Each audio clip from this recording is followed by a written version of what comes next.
Hello everyone. आज का जो हमारा लेक्चर है ये भी काफ़ी इम्पोर्टेंट है।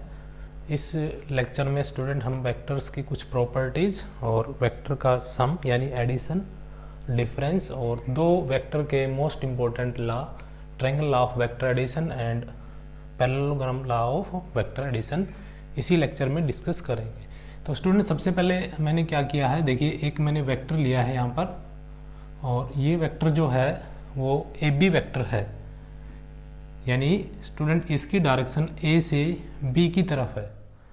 तो इसको हम एक डायरेक्टेड लाइन सेगमेंट भी कह सकते हैं और ए बी वेक्टर भी कह सकते हैं। अब देखिए स्टूडेंट, एक्चुअल में जो आप वेक्टर लिखा है ए बी वेक्टर, एक्चुअल में ये क्या है, डिस्प्लेसमेंट है। डिस्प्लेसमेंट, जैसा कि हम जानते हैं डिस्प्लेसमेंट क्या होता है, एक वेक्टर क्वांटिटी होता है, इसमें magnitude as well as direction दोनों होती है। तो आप अगर ध्यान से नोटिस करेंगे तो इस वेक्टर में यानी इस डिस्प्लेसमेंट में देखिए डायरेक्शन ए से किसकी तरफ है, बी की तरफ, और साथ में इस लाइन सेगमेंट की कुछ ना कुछ तो लेंथ है, वो लेंथ इसका क्या है स्टूडेंट, मैग्नीट्यूड। तो जब भी आप कोई वेक्टर लिखते हो ए बी पी क्यू या बी आर, जो भी वेक्टर आप लिख रहे हो वो किसको रिप्रेजेंट करता है, डिस्प्लेसमेंट को रिप्रेजेंट करता है। अब मान लीजिए स्टूडेंट एक व्यक्ति यहाँ से चला और वो बी पे पहुँच गया, और बी पे पहुँचने के बाद स्टूडेंट मान लीजिए वो सी पॉइंट पे चला गया, तो यहाँ पहुँच गया। अब देखिए स्टूडेंट, एक्चुअल में हम बात करें, अगर रियलिटी में हम बात करें तो उसने एक्चुअल जो डिस्टेंस कवर की है स्टूडेंट, ये कवर की है, यानी पाथ उसका ये रहा है, लेकिन एक्चुअल जो डिस्प्लेसमेंट हुआ है वो क्या हुआ है, एसी हुआ है। तो इसको हम बोलते हैं नेट डिस्प्लेसमेंट। Net displacement. यहां पे टोटल 3 डिस्प्लेसमेंट हुए, एक तो यहां तक का डिस्प्लेसमेंट, एक यहां तक का डिस्प्लेसमेंट, और इन दोनों का जो रिजल्टेंट है, मीन्स अगर वो यहां से सीधा चला जाता तब भी उतना ही रिजल्ट है जो कि इधर से और इधर गया है। तो देखिए स्टूडेंट, अब हम इसको ऐसे लिख सकते हैं, vector A B plus vector B C, यानी ए से किस पे गया, बी पे, बी से किस पे गया, सी पे। तो एक्चुअल जो डिस्प्लेसमेंट आया वो क्या आया स्टूडेंट, ए सी, यानी ए से सी की तरफ डायरेक्टेड जो है वो हमारा डिस्प्लेसमेंट आ गया। अब देखिए स्टूडेंट, इसी लॉ को हम क्या बोलते हैं, vector triangle law of vector addition. यानी आप कोई भी एक पाथ फॉलो करते हो, फिर दूसरा पाथ फॉलो करते हो, तो एक्चुअल रिजल्टेंट जो होता है वो क्या होता है, आप इनिशियल जो पोजीशन है उसको फाइनल पोजीशन से, यानी टर्मिनल जो पॉइंट है उसको इनिशियल पॉइंट से मिला दो, तो जो हमारा रिजल्ट आएगा उसको हम नेट डिस्प्लेसमेंट बोलते हैं, और वो दोनों वेक्टर के किसके इक्वल होता है, सम के इक्वल होता है, और इसी को हम क्या बोलते हैं, triangle law of vector addition बोलते हैं। अब हम बात करते हैं स्टूडेंट, दो वेक्टर है वो कब हम ऐड करने होते हैं और कब उनको ऐड नहीं कर सकते।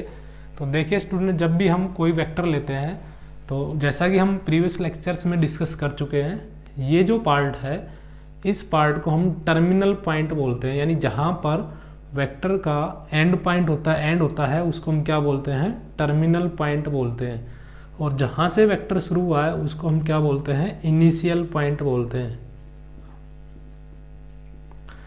इसको जनरली स्टूडेंट हम हेड भी बोल देते हैं।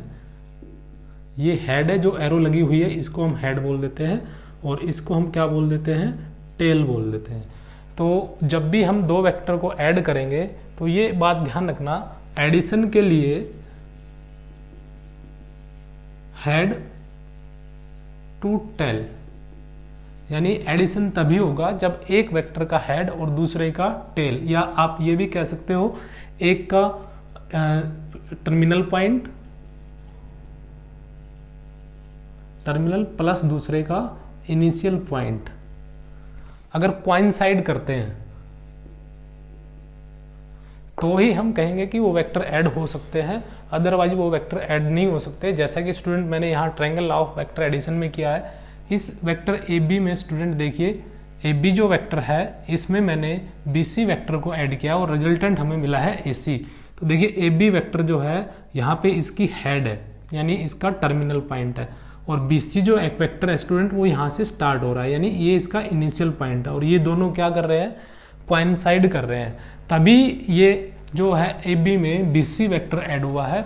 और अगर ऐसा नहीं होता है, यानी हेड टू टेल और टर्मिनल टू या टर्मिनल प्लस इनिशियल, अगर ये सिचुएशन नहीं आती है तो हम कहेंगे स्टूडेंट वेक्टर का एडिशन जो है वो पॉसिबल नहीं है। यानी वेक्टर को अगर हमें ऐड करना है तो या तो टर्मिनल पॉइंट और इनिशियल पॉइंट कोइंसाइड करने चाहिए या हेड और टेल क्या करनी चाहिए, कोइंसाइड करनी चाहिए, तभी हम उस वेक्टर का क्या फाइंड आउट कर सकते हैं, एडिशन या फिर एडिशन फाइंड आउट कर सकते हैं। अब हम बात करते हैं student addition of two vector. तो उससे पहले हम एक कंसेप्ट और डिस्कस करेंगे, शिफ्टिंग ऑफ वेक्टर, यानी वेक्टर को हम कैसे शिफ्ट कर सकते हैं। तो मान लीजिए स्टूडेंट कोई भी एक वेक्टर है, यहाँ पे ये कोई एक वेक्टर है PQ। अब इसकी पोजीशन मेरे को बदलनी है। पोजीशन बदलने का मतलब है मेरे को इस वेक्टर की रिक्वायरमेंट यहाँ है, इस पोजीशन पे है, तो मैं इस वेक्टर को यहाँ ला सकता हूँ। आप किसी भी वेक्टर की पोजीशन चेंज कर सकते हो, उसको शिफ्ट कर सकते हो, पोजीशन नहीं, उसको शिफ्ट कर सकते हो। शिफ्ट करते वक्त हमें जो मेन बात ध्यान रखनी है वो क्या है, शिफ्ट जब भी हम करेंगे तो उस वेक्टर का मैग्नीट्यूड चेंज नहीं होना चाहिए और दूसरा उसकी डायरेक्शन चेंज नहीं होनी चाहिए। आप उसका टर्मिनल और इनिशियल पॉइंट चेंज कर सकते हैं, लेकिन उसका मैग्नीट्यूड और उस वेक्टर की डायरेक्शन चेंज नहीं होनी चाहिए। अगर ये दो बातें चेंज नहीं हो रही है, यानी ये दो चीजें चेंज नहीं हो रही है, तो हम उस वेक्टर को अपनी मर्जी से जहां भी चाहे शिफ्ट कर सकते हैं। मान लीजिए मेरे को इस वेक्टर को यहाँ लेके आना है, तो इसी के पैरेलल मैं एक वेक्टर ड्रा करूंगा ऐसे स्टूडेंट, ये कोई वेक्टर हो गया। अब इस वेक्टर के ऊपर कहीं भी इतने मैग्नीट्यूड का मैं एक लाइन सेगमेंट ले लेता हूं और उसमें मैं ऐसे डायरेक्शन दिखा देता हूं। तो इस वेक्टर की और इस वेक्टर की डायरेक्शन सेम, प्लस इन दोनों का मैग्नीट्यूड भी सेम। तो आप इस वेक्टर को हटा के यहाँ पे इस तरीके से लिख सकते हैं। ठीक है, यहाँ मैंने पॉइंट चेंज नहीं किए, ध्यान रखना स्टूडेंट। यहाँ पॉइंट ले भी सकते हैं, अथवा दूसरे पॉइंट भी नाम दे सकते हैं। आप वेक्टर की बात हो रही है यहाँ पर, तो ये एक वेक्टर है और ये एक वेक्टर है, इन दोनों को आप इक्वल वेक्टर कह सकते हैं। तो जब भी हम वेक्टर को शिफ्ट करेंगे तो उसमें मैग्नीट्यूड चेंज नहीं करना है और डायरेक्शन चेंज नहीं करनी है, हम उन वेक्टर को शिफ्ट कर सकते हैं। अब हम बात करते हैं एडिशन ऑफ टू वेक्टर। अब मान लीजिए स्टूडेंट मैंने एक वेक्टर यहाँ कंसिडर कर लिया A और एक वेक्टर है यहाँ B। अब मेरे को इन दोनों वेक्टर से एक रिजल्टेंट वेक्टर बनाना है जो कि इनके सम के इक्वल हो। अब मैं कैसे इक्वल बनाऊंगा, देखिए स्टूडेंट, मैं यहाँ पर या यहाँ पर इस वेक्टर को लेके आ रहा हूँ। मान लीजिए मैं इसके एंड पॉइंट यहाँ पर इनिशियल पॉइंट पे लेके आ रहा हूँ इस वेक्टर को, तो इसी के वेक्टर के पैरेलल इतने मैग्नीट्यूड का एक आप वेक्टर और ड्रा कर दीजिए यहाँ पे। तो मान लीजिए ये B वेक्टर है तो ये भी B वेक्टर हो गया। लेकिन स्टूडेंट अगर हम यहाँ देखें तो इस वेक्टर का भी इनिशियल पॉइंट यहाँ पे, इस वेक्टर का भी इनिशियल पॉइंट यहाँ पे। अभी हम बात कर रहे थे वेक्टर का एडिशन कब पॉसिबल है, जब हेड टू टेल या टर्मिनल टू इनिशियल पॉइंट जो है वो क्या करे, कोइंसाइड करे। यहाँ पर टेल टू टेल आ गया, इसका मतलब एडिशन नहीं हो सकता। तो स्टूडेंट इस वेक्टर की जो पोजीशन है मैं वो यहाँ से हटा के यहाँ लेके आ रहा हूँ। ऐसे मैंने इसी B वेक्टर का इतना ही मैग्नीट्यूड का इसी डायरेक्शन में एक वेक्टर यहाँ रिप्रेजेंट कर दिया। अब देखिए स्टूडेंट, ये जो वेक्टर है इसका ये हो गया इनिशियल पॉइंट और इस वेक्टर का ये हो गया टर्मिनल पॉइंट, यानी B वेक्टर के लिए इनिशियल पॉइंट और A वेक्टर के लिए टर्मिनल पॉइंट। अब आप इनको ऐड कर सकते हो, यानी अब इनका जो रिजल्टेंट आएगा वो ये इसका रिजल्टेंट आ गया, क्योंकि ये इनिशियल पॉइंट था और वेक्टर एक्चुअल में जाके कहाँ रुका है, इस पॉइंट पे। तो ये हो गया टर्मिनल पॉइंट और ये हो गया इनिशियल पॉइंट। तो हमारा रिजल्टेंट वेक्टर आ गया ये, और इसको हम क्या लिख सकते हैं स्टूडेंट, A प्लस B। ऐसे ही मान लीजिए स्टूडेंट, अगर मैं इस वेक्टर की डायरेक्शन बदल लेता हूँ, इस वेक्टर को मैं नीचे की तरफ ऐसे ले लेता हूँ, यानी इसका मैंने नेगेटिव वेक्टर ले लिया।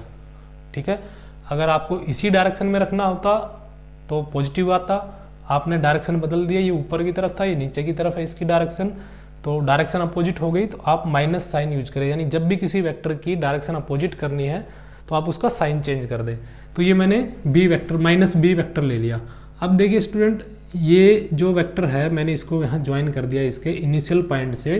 अब इधर वेक्टर लिया है तो ये टर्मिनल पॉइंट हो गया और इनिशियल पॉइंट तो वही है।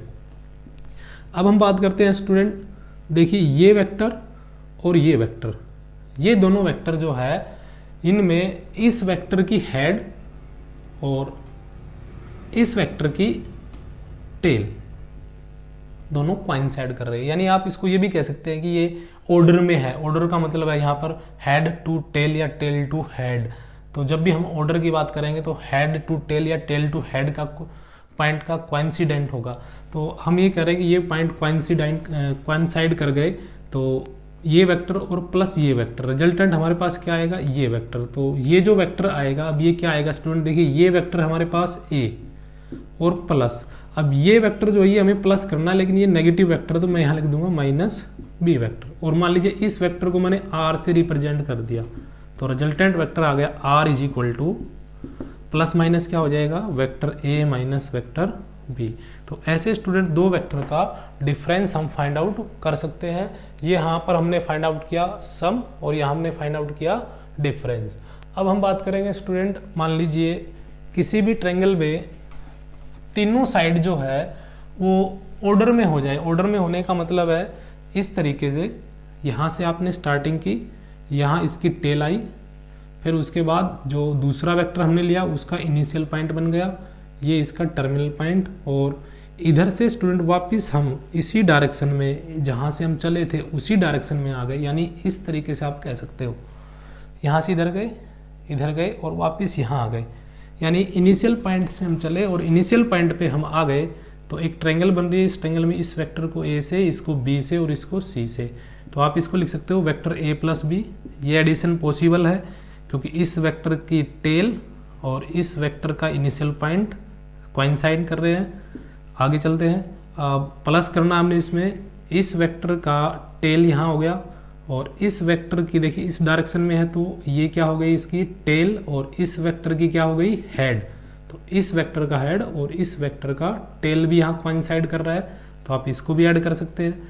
तो हमारे पास नेट रिजल्टेंट कितना है, यानी हम यहाँ से चले थे और वापस यहीं आ गए, तो नेट डिस्प्लेसमेंट कितना हो गया, 0।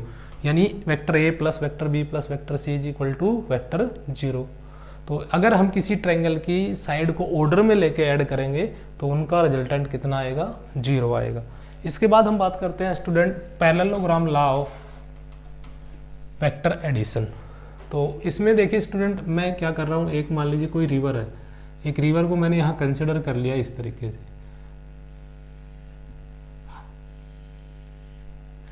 ठीक है। और मान लीजिए यहाँ पे कोई एक व्यक्ति इस किनारे पे खड़ा हुआ है और उस व्यक्ति को इस पॉइंट पे जाना है, ठीक है। तो वो व्यक्ति क्या कर रहा है, मान लीजिए उसने इस डायरेक्शन में तैरना शुरू कर दिया। अब स्टूडेंट क्योंकि ये रिवर है तो इसमें पानी ऐसे बह रहा है और पानी की जो डायरेक्शन है वो स्टूडेंट मैंने इस डायरेक्शन में ले लिया। अब देखिए इस व्यक्ति की जो वेलोसिटी है, यानी ये जो चल रहा है इस डायरेक्शन में मूव कर रहा है, तो इसकी डायरेक्शन ये है। अब जब ये इस डायरेक्शन में चलेगा तो स्टूडेंट ये पानी का जो फ्लो है इसको क्या करेगा, इसको इस तरफ फोर्स करेगा, यानी उधर फोर्स करेगा क्योंकि इसका बहाव उधर है। तो ये व्यक्ति इधर इस डायरेक्शन में नहीं जाकर इसकी थोड़ी डायरेक्शन डाइवर्ट हो जाएगी यहाँ से, यानी इसकी वेलोसिटी अलग हो जाएगी। तो ये मान लीजिए इस डायरेक्शन में इसका जो वेलोसिटी है वो एक्चुअल वेलोसिटी ये आ जाएगी। उसमें इस डायरेक्शन में चलना शुरू किया, यानी मूव करना शुरू किया, तैरना शुरू किया, लेकिन पानी के बहाव ने उसको थोड़ा डाइवर्ट किया, तो उसकी जो वेलोसिटी है वो इस डायरेक्शन में हो गई। अब ये इसका रिजल्टेंट है क्योंकि इस डायरेक्शन में उसको जाना है और एक्चुअल में जा रहा है इस डायरेक्शन में। अब ये हमें फाइंड आउट करना है, तो हम क्या करेंगे स्टूडेंट, ये जो पॉइंट आया इस पॉइंट से हम क्या करेंगे, इस लाइन के, यानी जहां उसका जो पाथ था जिसपे उसको जाना था उसके पैरेलल हम एक लाइन और ड्रॉ कर देंगे ऐसे, इस तरीके से, इसके पैरेलल इस तरीके से, ठीक है। तो इस तरीके से हमारे सामने एक पैरेललोग्राम बन जाएगी। अब देखिए स्टूडेंट, ये जो वेक्टर है इस डायरेक्शन में, जिस डायरेक्शन में पानी का फ्लो है, इसको मैंने ले लिया वेक्टर ए और इसको मैंने ले लिया वेक्टर बी। अब देखिए क्योंकि ये एक पैरेललोग्राम है पैरेललोग्राम है तो पैरेललोग्राम की अपोजिट साइड क्या होती है, इक्वल। जितना बी वेक्टर है और इसी डायरेक्शन में ले रहे हैं क्योंकि पैरेलल है, तो ये भी कितना वेक्टर हो जाएगा, बी वेक्टर हो जाएगा। अब देखिए ये ए वेक्टर और ये इधर बी वेक्टर, तो हमारे पास ये रिजल्टेंट आएगा। Triangle law of vector addition हम यूज करते हैं, तो इस वेक्टर से हम यहाँ गए और फिर यहाँ गए, तो हमारे पास रिजल्टेंट क्या आया, vector A plus vector B. तो हमारी जो रिजल्टेंट वेलोसिटी है वो आ जाएगी ए प्लस बी, तो इसको हम रिजल्टेंट बोलेंगे। और यही जो लॉ है हमारा, इसको हम क्या बोलते हैं, parallelogram law of vector addition. इसके बाद स्टूडेंट आगे चलते हैं हम प्रॉपर्टीज ऑफ वेक्टर एडिशन। एक वेक्टर की दो most important property, A plus B is equal to B plus A. इसको स्टूडेंट हम कोमोटेटिव प्रॉपर्टी भी कह देते हैं, कोमोटेटिव। और दूसरी जो प्रॉपर्टी है वेक्टर ए प्लस बी, इनका जो रिजल्टेंट आएगा उसमें हम वेक्टर सी जोड़ेंगे, ऐड करेंगे। तो ये कह रहा है रिजल्टेंट हमारा वही आएगा यदि हम इसको ऐसे फाइंड आउट करें, पहले बी प्लस सी वेक्टर का सम करें फिर उसमें ए वेक्टर को ऐड करें। तो ये कहता है कि आप इसको ऐसे भी लिख सकते हो, तीनों को आप किसी भी ऑर्डर में ऐड कर लीजिए, यानी किसी भी तरीके से ऐड कर लीजिए, सम वही सेम आएगा। तो इस प्रॉपर्टी को हम बोलते हैं स्टूडेंट एसोसिएटिव प्रॉपर्टी।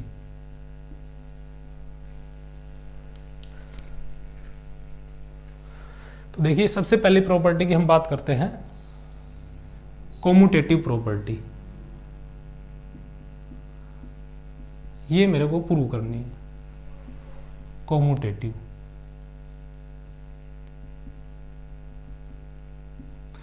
अब देखिए स्टूडेंट, मान लीजिए अभी हमने ये parallelogram law of vector addition हमने किया था, यहाँ से हमने इन वेक्टर दोनों का जो सम फाइंड आउट किया था वो आया था हमारे पास वेक्टर ए प्लस बी, यानी ये जो पैरेललोग्राम का डायगोनल आया है ये वाला, ये आया ए प्लस बी।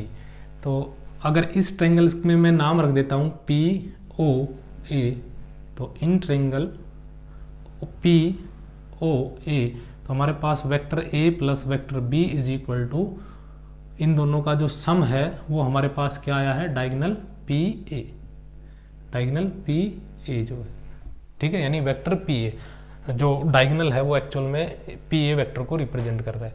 अब हम बात करते हैं, मान लीजिए बच्चों हम इस ट्रायंगल को ले लेते हैं, पी ओ ए को ले लेते हैं।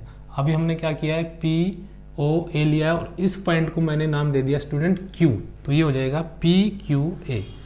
तो देखिए जितना वेक्टर ये है, क्योंकि पैरेललोग्राम है और उतना ही मैग्नीट्यूड इसका है। अब अगर मैं इसको डायरेक्शन यही दे देता हूँ जिस डायरेक्शन में ये वेक्टर है, तो ये वाला वेक्टर इस वेक्टर के क्या हो गया, इक्वल।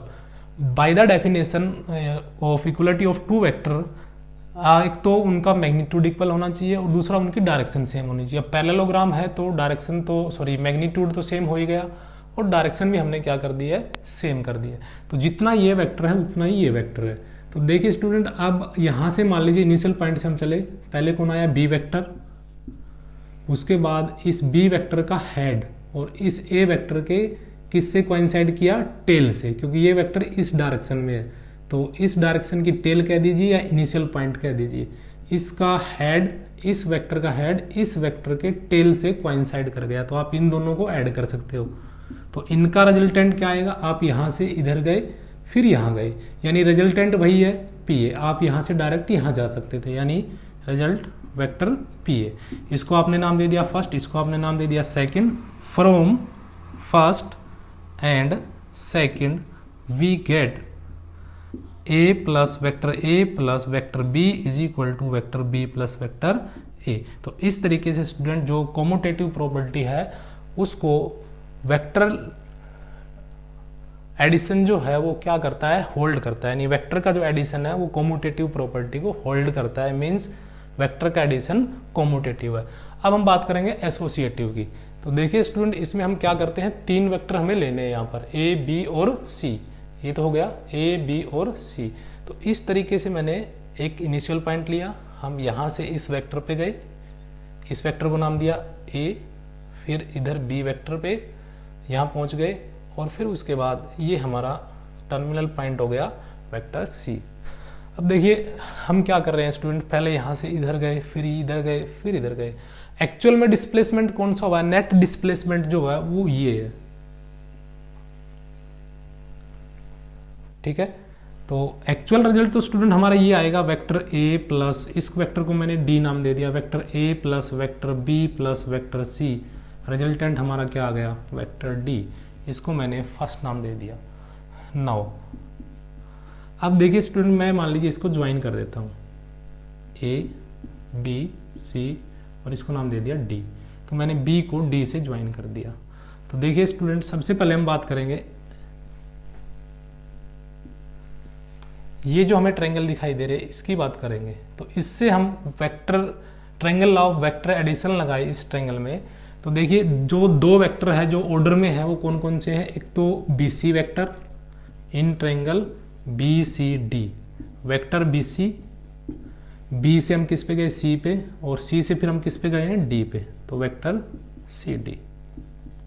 इस वेक्टर की हेड और इस वेक्टर की ये हेड हो गई, ये क्या हो गया टेल, यानी ये टर्मिनल पॉइंट इसका बी सी का और सी डी का क्या हो गया इनिशियल पॉइंट। तो इन दोनों वेक्टर को हम ऐड करें तो हमें रिजल्टेंट क्या मिलेगा, अगर हम यहाँ से यहाँ जा रहे हैं फिर यहाँ से यहाँ जा रहे हैं तो आप सीधा यहाँ जा सकते हो, यानी रिजल्टेंट आएगा बी डी वेक्टर। ठीक है, बी सी वेक्टर को हम क्या लिख सकते हैं vector B, plus C D vector को क्या लिख सकते हैं वेक्टर सी, और रिजल्टेंट हमारे पास क्या आया ये बी डी वेक्टर, यानी बी डी वेक्टर हमारे पास आ गया बी प्लस सी। इसको आपने इक्वेशन नंबर 2 आल्सो। अभी इस ट्रायंगल में vector triangle law of vector addition लगाया है, अगर हम इस ट्रायंगल में लगाते हैं तो देखिए ये A B plus B C, और नेट डिस्प्लेसमेंट क्या हुआ, आप यहां से यहां गए फिर यहां गए, नेट डिस्प्लेसमेंट ए सी।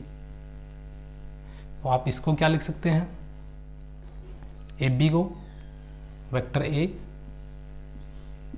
प्लस ये एक्चुअल में ए से बी पे गए और बी से डी पर, तो ये वेक्टर सी था तो यहाँ मैंने डी कर दिया। देखिए ए से बी पे गए और बी से किस पॉइंट पे गए डी पे, तो बी डी की वैल्यू है वो सेकंड से हम फाइंड आउट कर चुके हैं, बी प्लस सी, इसको मैंने ब्रैकेट में रख दिया तो यहाँ ये ब्रैकेट में is equal to vector A C. ठीक है, ये हमारा रिजल्ट हो गया 3। सिमिलरली स्टूडेंट्स, मान लीजिए हम ऐसा करते हैं, इसको इस तरीके से ज्वाइन न करके मैं इसको इस तरीके से ज्वाइन कर रहा हूं। अब देखिए स्टूडेंट, ये जो रिजल्टेंट है A B plus B C, तो ध्यान से देखिए ए बी, ए से हम बी पे गए, बी से सी पे गए, तो इसका मतलब नेट डिस्प्लेसमेंट क्या आएगा, आप कहाँ ए से कहाँ चले जाइए सी पे, डायरेक्ट आप ए से सी पे जा सकते हैं। तो A B plus B C का जो रिजल्टेंट आएगा वो आएगा वेक्टर ए सी। तो ए बी को हम क्या लिख सकते हैं vector A, plus B C को vector B is equal to में वेक्टर ए सी। इसको आपने नाम दे दिया 4 आल्सो। अब देखिए यहाँ हम पहुँच गए, आप इस पाथ से गए हो या इस पाथ से गए हो, आप यहाँ पहुँच गए। यहाँ पहुँचने के बाद आपको आना कहाँ पे है डी पे, तो यानी ए C plus C D, A C plus C D. आप ए से सी पे जाइए और सी से किस पे जाइए डी पे, then net displacement is A D, so is equal to में ए डी। अब फ्रॉम फोर्थ ए सी की वैल्यू क्या है वेक्टर ए प्लस, इसको आप ब्रैकेट में रख दीजिए, vector A plus vector B, और प्लस में वेक्टर क्या हो गया C D, C D vector क्या हमारे पास vector C is equal to में vector A D, then A D vector is D. Question number 4। अब देखिए sorry 5, from first third and fifth, ध्यान से देखिए इन तीनों को।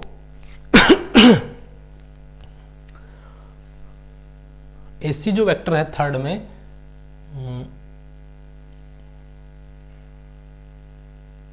एक्चुअल में ये दरअसल क्या था, ए बी वेक्टर से आप ए से बी पे गए थे, ए से बी पर, और बी से डी पर, बी से डी पे गए थे, तो रिजल्टेंट जो हमारा आया था वो ए सी की बजाय ए से बी पे गए और बी से डी पे गए हो, तो रिजल्टेंट हमारा क्या आया ए डी। यहाँ से आप यहाँ गए फिर यहाँ गए तो आप यहाँ डायरेक्ट जा सकते हो, तो यहाँ ए डी, यहाँ भी क्या आ जाएगा ए डी।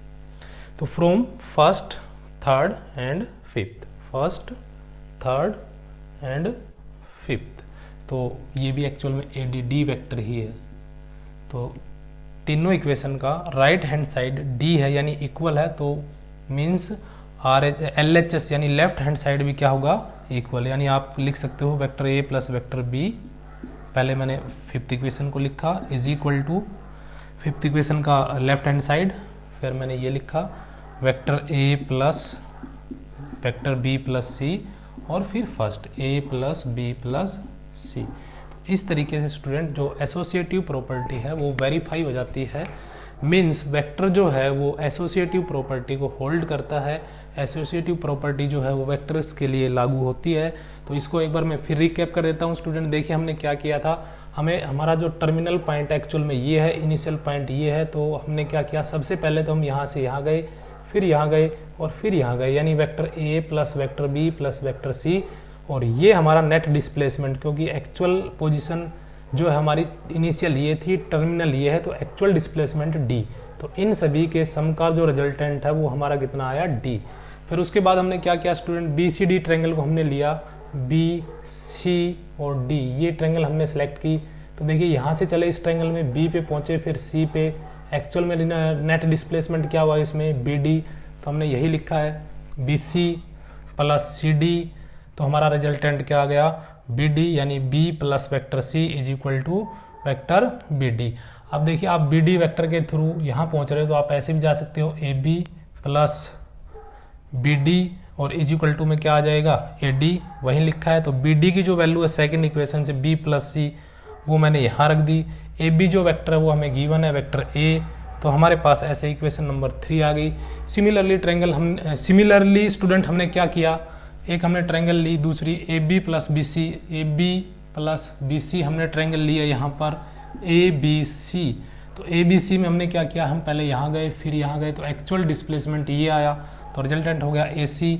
तो यहाँ से हमने ए बी की वैल्यू ए, बी सी की वैल्यू बी, और ये ए सी इसको फोर्थ नाम दे दिया। सिमिलरली यहाँ पहुँचने के बाद अब इस ट्रायंगल से हमने क्या किया student, A C plus C D, A C plus C D, resultant क्या है, ए डी। तो हमने ए सी की वैल्यू फोर्थ से यहाँ पुट कर दी, C D is equal to हमारे पास वेक्टर सी यहाँ रख दिया, और ये वेक्टर भी किसके बराबर, ए डी, क्योंकि डी वेक्टर के।